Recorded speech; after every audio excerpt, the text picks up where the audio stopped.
Hello everybody, it's me, Mitch. As you probably know, or don't know, every Tuesday night at 8 o'clock Eastern Time, I do a live stream, answer question and answers, get a lot of viewers, and we have a great time, and often it goes for 2 hours. And what happens to me, I think during these live streams is I may appear a little scatterbrained sometimes because I have to keep up with everything. I have to talk, I have to try to make sense, I have to follow trains of thought. All the time I have to watch chat that's rolling by looking for questions. I see things that divert my attention for a minute and I go off on a tangent. And these tangents that I go off on during these live streams, I think maybe some of the most entertaining parts of what I do. And I watch all my live streams afterwards. And I watch in awe at just how deep down some rabbit holes I go on some subjects that never get talked about but are very, very interesting. So I thought it'd be fun to make a series of videos once a week on maybe Wednesday after the live stream or Thursday, a short video of 3, 4, 5 minutes, and feature some of those down the rabbit hole moments from the previous night's live stream.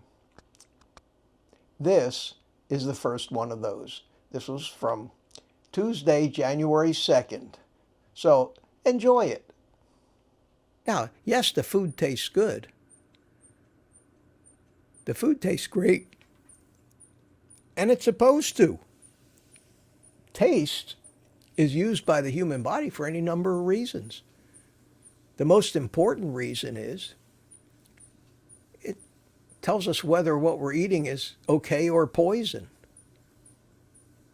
And the reason that we have this library in our brain of different tastes and an association with those different tastes that came from learning over the generations that if I eat this, I get sick, then our brain is going to interpret that particular compound with a bitter, unpleasant taste.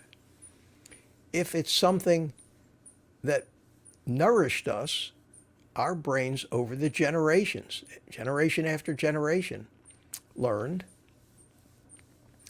that if it tastes good, chances are it's good for you. That whole taste thing got tied in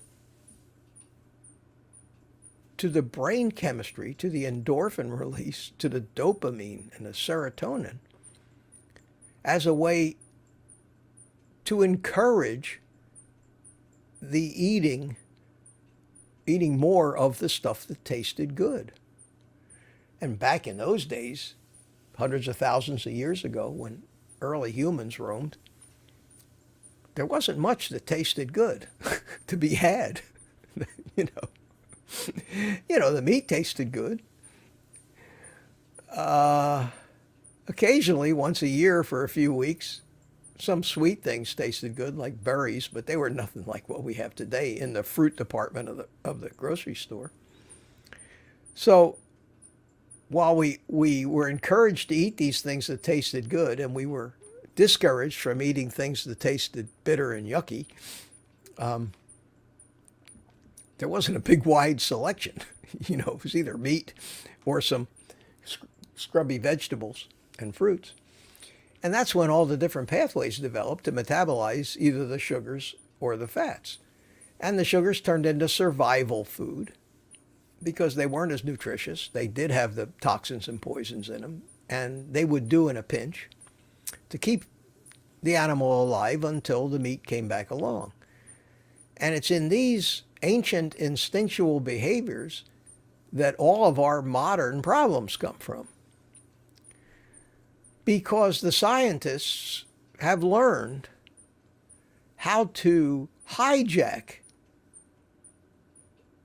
the taste buds pretty much, and the mouth feel and other things that go into the enjoyment of eating a great steak and mimic it with chemicals and sugar. And sugar we were always naturally addicted to because it was the survival food. It was what we ate in desperation when there was no meat. And I've said this many times, and I keep saying it again. I know there's a lot of new people watching, but the reason we can't stop eating sugar, and it's so easy to stop eating a fatty meat, it is, think about it. If I gave you 5 pounds of steak, you'd get through a pound and a half, and you'd push the fork away and say, I can't eat another bite. If I eat another bite, I'm going to be sick. This doesn't even taste good to me anymore. If I gave you a 5-pound plate of spaghetti and meatballs, you could probably figure out a way to cram all that stuff in, even though you couldn't move. Your hunger never gets satisfied by the sugar, but it does by the fat. Well, thank you, Mitch. I hope you all enjoyed that. We have a great time on Tuesday night. 8 p.m. Eastern Time. Participate in the chat. Ask me some questions. I'd love to see you there. So Tuesday night, 8 p.m., Old Guy Live. And with that, take the rest of the day off and eat meat.